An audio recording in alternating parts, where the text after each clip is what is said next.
Muy bien, hermanos queridos.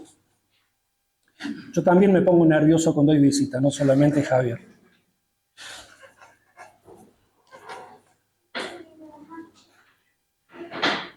Le contamos a quienes nos están visitando en esta mañana de que nosotros venimos haciendo un estudio sobre la carta del apóstol Pablo a Tito y ya casi estamos llegando al final. Nos quedan 2 mensajes más y terminamos, pero ya hace algunos meses que venimos estudiando Tito y creo que ha sido de mucha bendición, por lo menos para mi vida y también para la vida de la iglesia. Ha sido de mucha bendición poder descubrir el mensaje que contiene esta carta. Lo que vamos a analizar hoy es solamente el verso 8 del capítulo 3 de la carta a Tito, así que los invito a que puedan ir a la carta del apóstol Pablo a Tito, capítulo 3, verso 8. Sin embargo, antes vamos a leer los versos que estuvimos analizando el domingo pasado. O sea, vamos a leer primero del verso 3 al verso 7. Entonces, Tito 3, 3, 7, para poder refrescar un poquito la memoria de lo que vimos el domingo pasado y para poder conectarlo con lo que vamos a ver hoy en el verso 8. Entonces, Tito, capítulo 3, verso 3 al 7, dice así la palabra de Dios, dice: nosotros también éramos en otro tiempo insensatos, rebeldes, extraviados, esclavos de placeres y deleites diversos, viviendo en malicia y envidia, odiados y odiándonos unos a otros. Pero cuando se manifestó la bondad de Dios, nuestro Salvador, y su amor para con la humanidad, nos salvó, no por obras de justicia que nosotros hubiéramos hecho, sino por su misericordia, por el lavamiento de la regeneración y por la renovación en el Espíritu Santo, el cual derramó en nosotros abundantemente por Jesucristo, nuestro Salvador, para que, justificados por su gracia, llegáramos a ser herederos conforme a la esperanza de la vida eterna. Este es el pasaje que estuvimos analizando en el mensaje anterior. Y en este mensaje nosotros podíamos seguir viendo esta intención del apóstol Pablo que tiene en toda la carta, este énfasis que Pablo le viene dando a la carta a Tito, con respecto a que Pablo nos dice al principio de la carta que conforme a la verdad que está contenida en el mensaje del Evangelio, conforme a todas esas verdades que están contenidas allí, pues los creyentes, aquellos que han depositado su confianza y su fe para perdón de pecados en la obra sacrificial del Señor Jesús, estos hombres y estas mujeres no solamente están siendo exhortados, sino también Pablo nos está diciendo ahora de que también hemos sido capacitados para poder vivir verdaderas vidas piadosas, verdaderas vidas de piedad. Dios nos exhorta, Dios nos salvó, ahora nos exhorta, pero también nos ha capacitado, porque decíamos el domingo pasado de que a veces a algunos cristianos, a muchos, tal vez no a todos, pero a muchos por allí le parece de que la vara es demasiado alta, de que no es tan sencillo vivir la vida cristiana en los términos que Dios nos deja en su palabra. Cuando, por ejemplo, el Señor dice que debemos amar a nuestros enemigos, por ejemplo, o tantas otras mandamientos y exhortaciones que vemos en la palabra de Dios y que decimos, pero yo no puedo llegar a ese nivel, a poder cumplir con lo que Dios demanda de mi vida. Y de eso estuvimos hablando, y lo que Pablo está queriendo ahora decirnos es de que sí es posible, de que es absolutamente posible, de que no es fácil, de que hay una lucha, pero que el Señor nos exhorta porque también nos ha capacitado para poder vivir verdaderas vidas de piedad. ¿Y por qué es posible esto? Es posible porque ha ocurrido algo. Ha ocurrido un hecho en la historia del mundo que lo ha cambiado todo. Un hecho glorioso, el hecho más glorioso y más maravilloso que ocurrió en la historia. ¿Cuál fue? La encarnación del Señor Jesucristo, su muerte, su resurrección y su ascensión al cielo. Esto es ni más ni menos lo que ha ocurrido y lo que ha cambiado la historia, y ahora es posible de que los hombres y mujeres podamos vivir vidas absolutamente transformadas y piadosas, como Dios lo dice en su palabra. Porque Dios ha intervenido, porque Él envió a su Hijo y por medio de su vida perfecta, de su muerte y de su resurrección, ahora somos capacitados para poder vivir la vida que Dios nos manda a vivir. Entonces veíamos, y lo vemos ahora, en este pasaje que acabamos de leer, al Señor Jesucristo como que es un puente entre la vieja vida y la nueva vida. Si nosotros pensamos en la vieja vida, es la que Pablo está describiendo en el verso 3, que acabamos de leer, Tito capítulo 3, verso 3. Y allí Pablo describe la vieja vida, la antigua vida, y dice de que en otro tiempo, antes de ser del Señor, éramos insensatos, éramos rebeldes, extraviados, esclavos de placeres, etc. Esa es la vieja vida. Y esa es la vida en la que está inmersa el mundo, aquellos que todavía no son de Cristo, pero esa es la vida que caracterizaba nuestra vida antes del ser del Señor. Ahora habla también de la nueva vida, y es la que menciona en el verso 7 del pasaje que acabamos de leer, y allí dice que justificados por su gracia tenemos la esperanza de la vida eterna. Podemos ver entonces claramente las dos vidas, la antigua y la nueva, con las promesas de vida eterna. En el medio de estos dos versos, del verso 3 y del verso 7, tenemos los versos 4 al 6, y allí nos encontramos con la obra de Dios por medio del Señor Jesucristo y de su Espíritu Santo, y allí encontramos este puente entre estas dos vidas.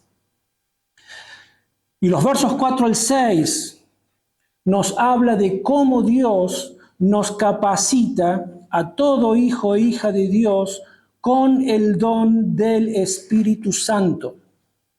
Por eso dice el verso 6, el verso 5, nos salvó la obra de Cristo, no por obras de justicia que nosotros hubiéramos hecho, sino por su misericordia, por el lavamiento de la regeneración y por la renovación del Espíritu Santo, el cual derramó en nosotros, ¿de qué manera? Dice, abundantemente, por Jesucristo. Y allí está este recurso glorioso, la persona del Espíritu Santo, este poder inagotable que Dios ha derramado en nosotros y que nos capacita para cerrar esa brecha. ¿Se acuerdan? Bueno, lo que hemos venido estudiando la carta, pero si después leen la carta, vemos de que Pablo está mencionando una brecha que existía en la vida de los cretenses, porque Tito ha sido dejado por Pablo en la iglesia de Creta, entonces lo manda para que corrija cosas allí. Entonces los cretenses, los habitantes en esta isla, la iglesia que había sido fundada allí en Creta, estos cristianos, estos creyentes, parece ser de que con su boca manifestaban que eran creyentes, que eran del Señor, que eran cristianos, pero con sus vidas no las vivían de manera acorde a las demandas del Evangelio. No eran vidas necesariamente piadosas. Habían muchas cosas que necesitaban ser corregidas en la vida de estos hermanos. Entonces, lo que Pablo está haciendo ahora es decirles a ellos y decirnos a nosotros de que es absolutamente posible cerrar esta brecha que existe entre lo que muchas veces confesamos ser y nuestra forma de vida, y hay cosas que por ahí no encajan entre una cosa y otra, Pablo dice es posible cerrar esta brecha y poder vivir vidas realmente piadosas. ¿Por qué? Porque Dios nos ha capacitado con el poder de su Espíritu Santo, el cual mora en nosotros para siempre. Los invito a ir al Evangelio de Juan, en donde el Señor Jesucristo habla también de la obra del Espíritu Santo que habría de hacer una vez de que Él ya no estuviera. Evangelio de Juan, capítulo 15, verso 5.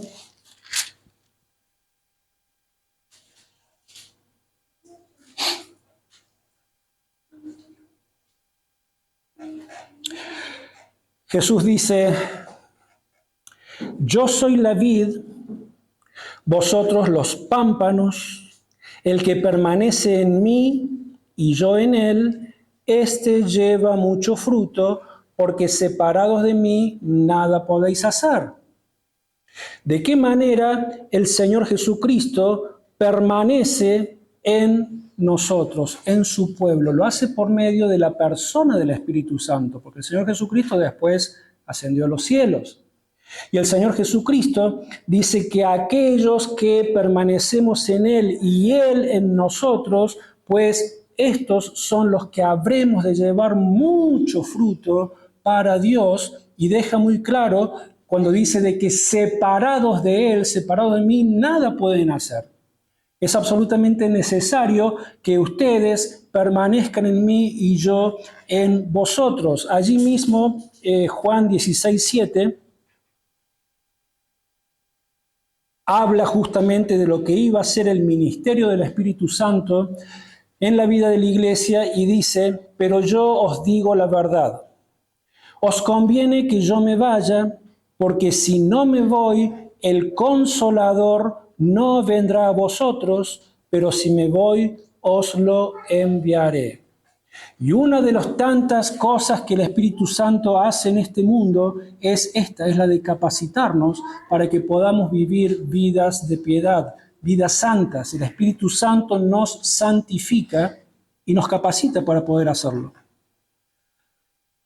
Entonces el tema, uno de los temas que Pablo también viene sacando a la luz es de que había una actitud muy egocéntrica en los creyentes de esta iglesia en Creta. Y lo que está diciendo ahora también es de que tenemos los recursos para vencer justamente el egocentrismo que tantas veces invade nuestra vida y nuestros corazones. Ese egocentrismo del cual invade la vida del mundo sin Cristo y que todo el tiempo está influenciando a la vida de los creyentes. El mundo allá afuera es absolutamente egocéntrico. Y esas cosas se permean en nuestras vidas y Pablo dice, esto no debe ser así. Tenemos los recursos para vencer el egocentrismo. Dios nos ha dado los recursos para poder cerrar esa brecha que existe en aquellas cosas que decimos que creemos, como también en aquellas cosas que hacemos, nuestro comportamiento. Todo está allí, dice Pablo. Todo nos ha sido dado para que nosotros podamos vivir una vida cristiana lo más conforme a la voluntad de Dios en términos de piedad y de santificación. Todo nos lo ha dado el Señor por medio del Señor Jesucristo. Ahora bien, surge una pregunta. Y volvemos a Tito. Vamos a leer ahora el verso 8. Tito 3:8. La pregunta es... Está bien, Dios nos da todo esto, pero ¿cómo hacemos para perseverar y para sostener esta vida de piedad? ¿Cómo vamos a perseverar en esto? ¿Cómo vamos a hacer para emplear estos recursos en nuestras vidas? ¿Qué es lo que nos va a motivar hasta el final para vivir vidas piadosas? Y el verso 8 nos da la respuesta a esta pregunta. Tito 3:8, inmediatamente después de lo que terminamos de leer recién, Pablo dice, palabra fiel es esta. Y en estas cosas quiero que insistas con firmeza para que los que creen en Dios procuren ocuparse en buenas obras. Estas cosas son buenas y útiles a los hombres. Entonces, en referencia a lo que Pablo acaba de decir en esos versos 3 al 7 que leímos al principio, en lo que él acaba de decir acerca de esta salvación que Dios nos ha dado por Jesucristo, y en base a este recurso todopoderoso, inagotable que es el Espíritu Santo, ahora dice una frase que es muy común en los escritos de Pablo, y es cuando él dice, palabra fiel es esta. Si se acuerdan, Pablo dice esta frase en distintas partes de sus escritos, sobre todo en las epístolas pastorales, en la primera carta a Timoteo, en la segunda carta a Timoteo, ahora a Tito. En estas 3 cartas la encontramos por lo menos 5 veces a esta frase. ¿Y por qué Pablo utiliza esta frase y dice, palabra fiel es esta? Porque lo que Pablo está queriendo recalcarle a sus oyentes de ese momento y a nosotros también es que no nos olvidemos que lo que Pablo está diciendo no son cosas que a él se le ocurren, él está escribiendo bajo la inspiración del Espíritu Santo de Dios. Entonces lo que Pablo está diciendo es, hermanos, hermanas, esto es verdad. Esto es así, esto es absolutamente cierto, es ciertísimo porque es palabra de Dios. Entonces, todo lo que les he venido diciendo antes, desde el principio de la carta, lo que les acabo de decir ahora de los versos 3 al 7, lo que les voy a decir en lo que resta de la carta, bueno, todo esto ustedes deben entender lo que es de vital importancia para sus vidas y para la vida de la iglesia. ¿Por qué es vital? Porque Dios no miente. Dios quiere que ustedes sepan y entiendan estas verdades. De alguna manera, mire, volvamos a Tito 1. Les vuelve a recordar lo que les dijo al principio de la carta, para que veamos de que nada está desconectado en la carta, está todo dentro de un mismo contexto. ¿Qué es lo que les ha dicho en el capítulo 1, verso 2? Dice, bueno, leamos el 1, 1 y 2. Ahí comienza Pablo presentándose, empieza la carta, Pablo, siervo de Dios y apóstol de Jesucristo, conforme a la fe de los escogidos de Dios y el conocimiento de la verdad, que es según la piedad, en la esperanza de la vida eterna, Dios que no miente, prometió esta vida desde antes del principio de los siglos. ¿Se dan cuenta? Dios no miente, dice Pablo. Lo ha comenzado subrayando y afirmando desde el principio. Dios no miente, muy a diferencia de lo que se caracterizaba la sociedad de los cretenses en esa isla en ese momento. ¿Se acuerdan otra vez cómo describía Pablo a los cretenses? Verso 12, allí mismo, Tito 1:12. Dice, uno de ellos, su propio profeta dijo, los cretenses son siempre mentirosos. Malas bestias, glotones, ociosos, son mentirosos. Entonces, Pablo está diciendo, a diferencia de lo que son los cretenses, a diferencia de lo que es la sociedad toda en el mundo afuera, el mundo sin Cristo, es un mundo que vive en una mentira permanente. Todo el tiempo están mintiendo y mienten y mienten y mienten de tantas formas. Y es lo que ocurría en la sociedad en ese tiempo. Entonces Pablo le está diciendo, a diferencia de los cretenses que siempre están mintiendo, ¿saben qué? Dios no miente. Todo lo que Pablo les ha venido diciendo es absoluta verdad, porque todo lo que Pablo les ha dicho es palabra de Dios. Ahora el punto es de que si todo esto es palabra de Dios y Dios no miente, y esto es de absoluta importancia para la vida de cada uno de ellos y para la vida de la iglesia, entonces no solamente tenemos que entender de que Dios no miente, sino que Dios espera una respuesta de parte nuestra a su verdad. Porque no queda la cosa solamente en que Dios habla y no miente. Dios manifiesta su voluntad para nosotros, sus hijos, pero Él al mismo tiempo está esperando una respuesta de parte nuestra a esa verdad que es tan gloriosa y que nos conviene, y que Dios lo único que quiere hacer es bendecir nuestras vidas. Entonces Dios lo que está esperando de su iglesia es de que nosotros respondamos a su verdad, a sus promesas, también a sus demandas y a sus exhortaciones, que respondamos con confianza. ¿Por qué? Porque Él no miente.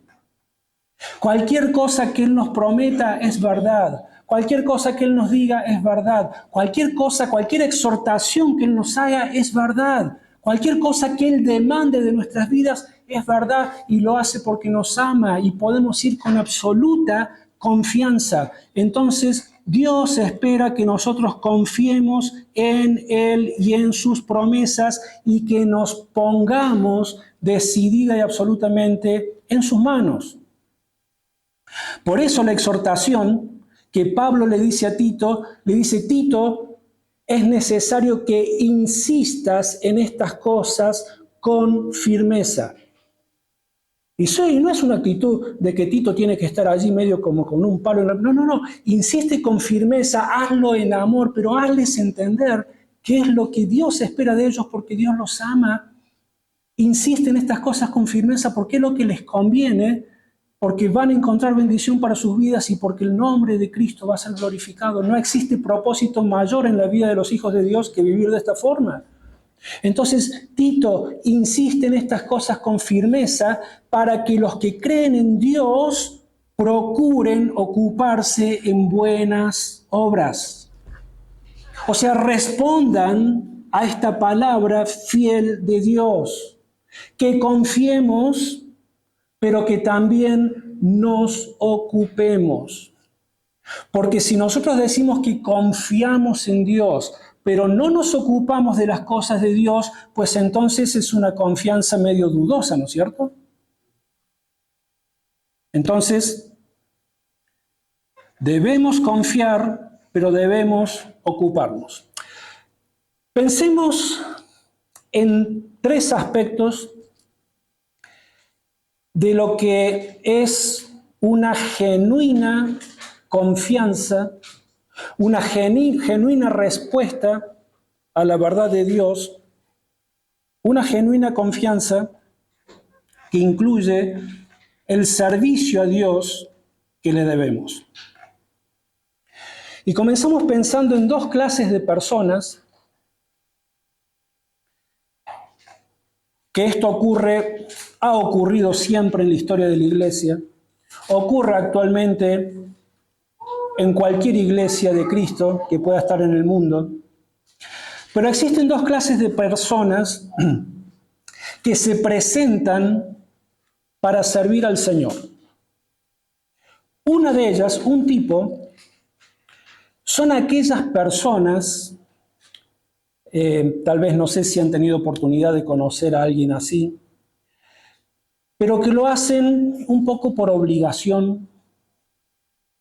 No lo hacen con una motivación de corazón correcta.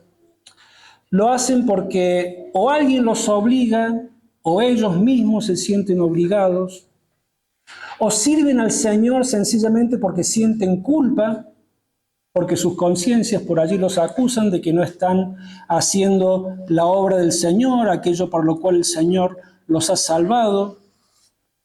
O también este tipo de personas a veces sirven al Señor porque se sienten juzgados por los demás, observados por los demás que siempre están involucrados en alguna actividad de la vida de la iglesia y ellos por allí están más bien en una actitud pasiva y nunca se involucran en nada. Entonces, para no sentirse observados o juzgados, bueno, se involucran en algo. Entonces allí lo están haciendo por obligación, por una cuestión de conciencia, porque se sienten juzgados, pero no lo hacen con una motivación correcta. Y estas cosas existen.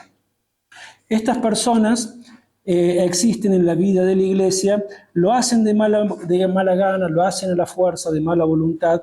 Ahora, si han conocido a alguien así, también habrán podido ver de que este tipo de servicio o este tipo de involucramiento en la vida de la iglesia dura muy poco tiempo, justamente por esto. Porque es algo que procede de la carne y no del poder del Espíritu Santo. Y no se puede perseverar en este tipo de actitud. Entonces son personas que duran muy poco tiempo en esos lugares. Ahora bien, la pregunta ¿es este el tipo de buenas obras que Dios espera de aquellos que creen en Dios y que procuren ocuparse en ellas? Por supuesto que no. Por supuesto que no. No es este el tipo de buenas obras. Ahora, les invito a ir yendo a la primera carta de Pablo a los Corintios, capítulo 3, porque la palabra de Dios habla acerca de este tipo de personas y dicen de que estos van a ser contados con aquellos que contribuyeron para la obra de la edificación de la iglesia, del cuerpo de Cristo, pero dice de que lo hicieron con materiales de mala calidad. Y estos materiales de mala calidad que menciona Pablo acá es un símbolo de cuál fue la motivación, mejor dicho, la mala motivación de sus corazones. Primer carta de Pablo a los Corintios, capítulo 3, versos 10 al 15. Dice Pablo: conforme a la gracia de Dios que me ha sido dada, yo como perito arquitecto puse el fundamento y otro edifica encima, pero cada uno mire cómo sobre edifica. Nos detengamos un segundo para explicar lo que está diciendo Pablo. Pablo, él fundaba iglesias, plantaba iglesias e iba con la doctrina apostólica. Es lo que está diciendo. Yo puse ese fundamento, yo planté las iglesias. Pablo establecía un liderazgo, establecía iglesias y seguía su viaje. Pero ahora les dice de que después de que él haya puesto el fundamento, dice, cada uno de ustedes, cristianos que quedaron en esa iglesia que fue plantada por Pablo, cada uno mire cómo sigue edificando. Porque la obra no se terminó con lo que hizo Pablo. Ahora hay que seguir sobre edificando la obra. Por eso dice, cada uno mire cómo sobre edifica. Verso 11. Nadie puede poner otro fundamento que el que está puesto, el cual es Jesucristo. Si alguien edifica sobre este fundamento con oro, plata y piedras preciosas, o con madera, heno y hojarasca, ahí podemos ver la gran diferencia que existe entre un tipo de material y otros. La calidad del material del oro, por ejemplo, las piedras preciosas y la plata, contrariamente con lo que es la madera, el heno y la hojarasca. Dice, bueno, la obra de cada uno se hará manifiesta porque el día, esto es, el día del tribunal de Cristo, la pondrá al descubierto, pues por el fuego será revelada. La obra de cada uno, sea la que sea, el fuego la probará. Si permanece la obra de alguno que sobreedificó, él recibirá recompensa. Si la obra de alguno se quema, él sufrirá pérdida, si bien él mismo será salvo, aunque así como por fuego. Fuego está hablando de un juicio de Dios. Es un juicio al que vamos a enfrentar los hijos e hijas de Dios. No es un juicio para determinar nuestro destino eterno. Eso se resolvió en la cruz. Los hijos e hijas de Dios, por eso dice de que al final dice, si bien él mismo será salvo. No estamos hablando de pérdida de salvación, la salvación no se pierde. Pero sí está hablando de que el Señor va a dar recompensas o a quitar recompensas en base a lo que cada uno de nosotros hayamos hecho mientras estuvimos en este cuerpo, en esta vida, después de haber sido salvados por el Señor. Y que nuestras obras, lo que hayamos hecho, lo que hayamos pensado, lo que hayamos dicho, lo que hayamos hecho para el Señor o no, todo eso va a ser juzgado por el Señor Jesucristo. Y si nuestras obras fueron hechas con la motivación correcta, con un corazón lleno de amor y agradecimiento, se comparan con que hemos usado materiales como el oro, la plata, las piedras preciosas, y todo eso soporta la prueba del fuego y va a estar bien y vamos a recibir recompensas. Pero si nuestra motivación ha sido la equivocada, la egocéntrica, la de hacerlo por obligación, todo lo que dijimos recién, eso se compara con el heno, la madera y la hojarasca, que eso el fuego lo quema, lo pulveriza y no queda nada. Y no va a haber recompensas. Es lo que está diciendo allí Pablo. Entonces, bueno, acá tenemos un aspecto de lo que es la genuina confianza y servicio al Señor. Y esto nos dirige ahora a otro aspecto que está íntimamente relacionado. Y este es que esta confianza es activa y no pasiva. Es decir, lo que Pablo está diciendo es que los hijos de Dios no simplemente, ahora que somos salvos, nos sentamos para ver desde afuera cómo Dios hace su obra a través de otros hermanos o de otras hermanas en la fe.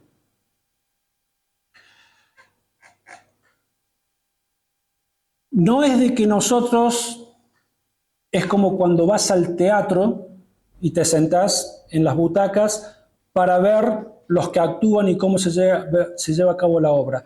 No, Pablo dice de que nuestra actitud, nuestra vida cristiana se debe caracterizar porque nos levantamos de nuestros asientos, nos levantamos de nuestro lugar de confort y queremos ser parte de ese elenco. Queremos ser parte de los que están actuando allí, queremos ser parte del elenco de Dios. Por eso Pablo le dice a Tito, es necesario que insistas con firmeza a aquellos que creen en Dios, ¿a qué? A que procuren ocuparse en buenas obras. Procuren ocuparse en buenas obras. Los cretenses de aquel tiempo, aquellos que no formaban parte de la iglesia de Cristo, los cretenses del mundo, sin Dios, Pablo dice, estos son mentirosos y son ociosos, o sea, son vagos y mentirosos. Dice, pero los cretenses que ahora han pasado por la experiencia de la salvación y que forman parte de la iglesia del Señor Jesucristo, Tito, estos debes insistirles a que se ocupen en buenas obras. Ya no deben seguir viviendo como lo hicieron antes de conocer a Cristo. Ahora deben ocuparse en buenas obras, porque han sido salvos por gracia, por medio de la fe. Y esto no fue por algo que ellos pudieron ganar para Dios, ha sido un regalo de Dios. Han sido hechos nuevas criaturas, son una nueva creación. ¿Para qué? Como dice Efesios 2, 8 al 10. Para que andemos en buenas obras, las cuales Dios preparó de antemano para que anduviésemos en ellas.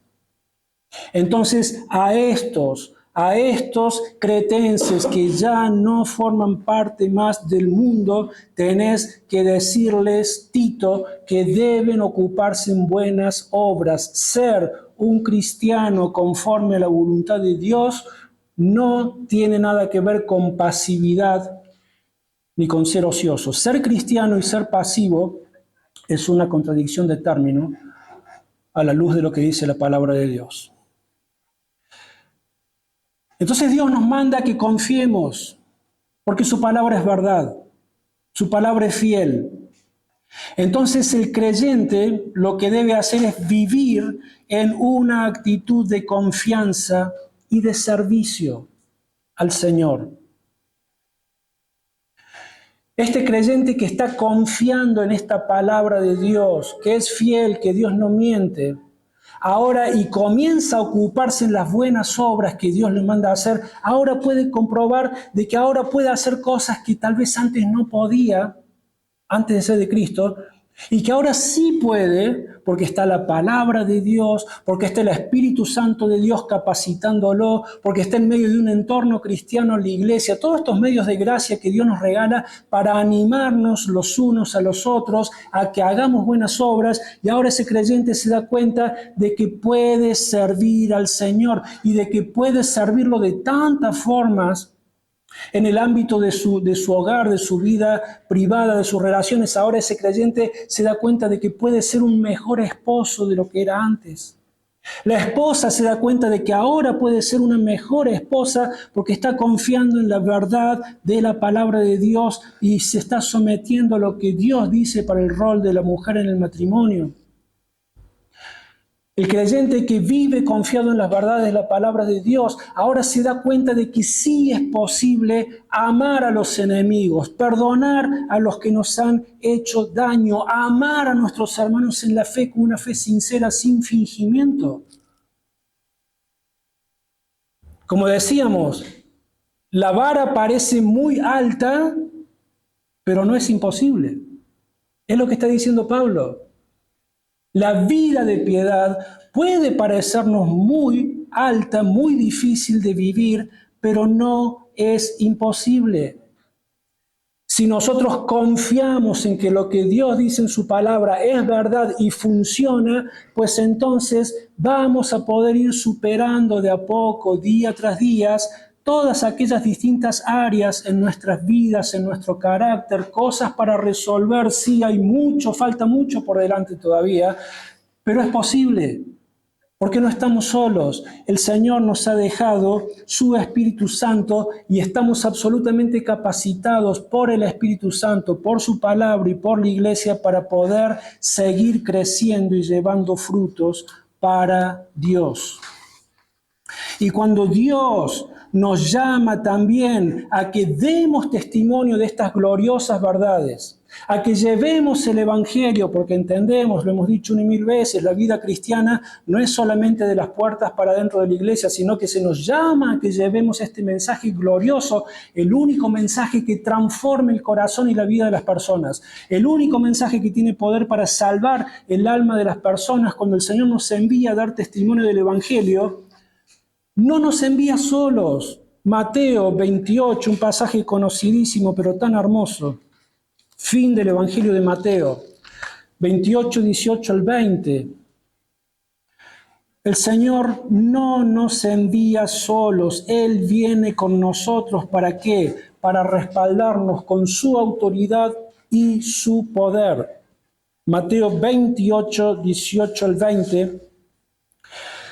Jesús se acercó y les habló diciendo: toda potestad me es dada en el cielo y en la tierra. Por tanto, id y haced discípulos a todas las naciones, bautizándolos en el nombre del Padre, del Hijo y del Espíritu Santo, y enseñándoles que guarden todas las cosas que os he mandado, y yo estoy con vosotros todos los días hasta el fin del mundo. Amén. ¿Cómo el Señor está con nosotros todos los días hasta el fin del mundo? Por medio de la persona del Espíritu Santo. Él está con nosotros y, como veíamos el domingo pasado, está en nosotros. En nosotros. Entonces, nuestra confianza no es pasiva, es activa. Y finalmente, y desde ya unido con todo esto que venimos viendo, terminamos diciendo que la predicación del Evangelio es lo que manifiesta nuestra fe en el Señor Jesucristo. Pablo dice que nuestra confianza y nuestro servicio al Señor, demostrado en un genuino interés por las cosas del Evangelio, Pablo dice que estas cosas y nada más que estas cosas, o sea, todo lo que tiene que ver con el bendito mensaje del Evangelio, es lo único que es útil para los hombres. Por eso dice al final de Tito 8, dice: estas cosas son buenas y útiles para los hombres. Es decir, tanto para los creyentes como para aquellos que no lo son, el único mensaje que es absolutamente bueno y útil para sus vidas es el mensaje del Evangelio del Señor Jesucristo. Podemos hablar de muchas cosas con las personas, no es que no podemos hacerlo. Podemos hablar de economía, política, deporte, lo que se te dé la gana, y está bien, porque es normal y así debe ser. Ahora, si nosotros pasamos tiempo con las personas, pero nunca les hemos compartido el mensaje del Evangelio, todo lo que hayamos hablado con ellos, hermanos, al final no sirve para nada. Puede resolver alguna cuestión temporal, pero hablando en términos eternos, ¿qué pasa con el alma de esa persona? Ellos necesitan escuchar el mensaje del Evangelio, los que no son de Cristo. Y los que son de Cristo también necesitamos seguir escuchando el mensaje del Evangelio, todo el contenido del mensaje del Evangelio, porque todavía necesitamos animarnos los unos a los otros. Todavía necesitamos exhortarnos los unos a los otros. Lo que dice el autor de la carta a los Hebreos, capítulo 12, verso 1 al 4, le está escribiendo a una iglesia que estaba siendo perseguida, que estaba desanimada, que quería volverse atrás de su fe en Cristo. Entonces, en el capítulo 12, verso 1 al 4, le dice: por tanto, nosotros también, teniendo en derredor nuestro tan grande nube de testigos. ¿A qué testigos se refiere? A todos los que mencionó en el capítulo 11 antes. Véanlo después en casa. Hombres y mujeres de Dios, tremendos hombres y mujeres de Dios, llenos de amor por Dios y de fe, que dieron su vida por el Señor. Ahí está en el capítulo 11. Entonces él dice, tenemos esta nube de testigos que nos preceden, pues entonces dice, despojémonos de todo peso y del pecado que nos asedia y corramos con paciencia. Hermanos, la carrera es larga. Es larga y a veces se hace larga y a veces se hace difícil y a veces nos cansamos, pero dice que debemos correrlas como despojados de todo peso de pecado y con paciencia. Corramos la carrera por delante. ¿Y cuál es nuestra motivación? Verso 2, puestos los ojos en Jesús. Amén. El autor y consumador de la fe, el cual por el gozo puesto delante de él, sufrió la cruz, menospreciando el oprobio y se sentó a la diestra del trono de Dios. Considerad a aquel que sufrió tal contradicción de pecadores contra sí mismo, para que vuestro ánimo no se canse hasta desmayar, pues aún no habéis resistido hasta la sangre combatiendo contra el pecado. Debemos seguir corriendo con paciencia, despojándonos del peso del pecado, porque el Espíritu Santo de Dios nos capacita para poder luchar contra la tentación y el pecado.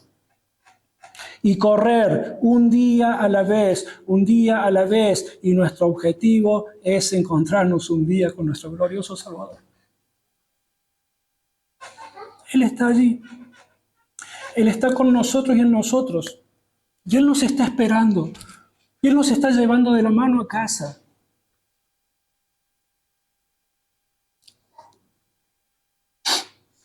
Entonces la fe sincera y la confianza en Dios a través del Señor Jesucristo es la respuesta a esta pregunta de cómo habremos de vivir, de cómo vamos a perseverar, de qué manera vamos a emplear estos recursos en nuestras vidas. Es con confianza, con fe, pero con una confianza activa. Debemos responder de manera práctica y activa a la verdad de Dios. ¿Podemos ver lo que Pablo ha hecho? Para aquellos que dicen la vara es muy alta, es muy difícil.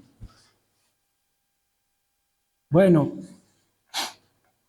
Pablo lo que ha hecho es, como siempre, con mucho amor, con paciencia y con verdad de Dios, hermanos, Él derriba todas nuestras excusas. Todo está a nuestra disposición, dice Pablo, allí lo tienen. Dios ya lo ha hecho todo. No tienen que pedirle más cosas a Dios. Dios ya lo hizo todo por ustedes. Todo está a nuestra disposición. Podemos ser diferentes, debemos ser diferentes a la vida que se vive allá afuera en el mundo. Dios nos capacita y es absolutamente posible cerrar esa brecha, esa distancia que existe tantas veces en lo que como cristianos decimos ser y la vida que estamos llevando, que muchas veces no condice una cosa con la otra, pues Dios dice, es absolutamente posible. Esto es lo que Dios espera de cada uno de nosotros, de sus hijos y de sus hijas. Señor, te damos gracias nuevamente por tu palabra. Gracias, Señor, porque lo que pasaba hace 2000 años atrás en aquella isla de Creta no es muy diferente a lo que pasa hoy en nuestro mundo. Porque el problema está en el corazón del hombre.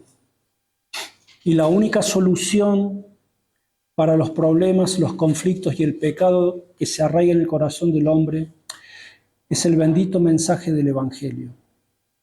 Señor, te pedimos que por tu gracia nos ayudes a poder seguir siendo transformados, a despojarnos, Señor, del pecado, a despojarnos de aquellas cosas que no son agradables a ti, que podamos seguir corriendo esta carrera despojados del pecado, con paciencia, puestos nuestros ojos en Jesús.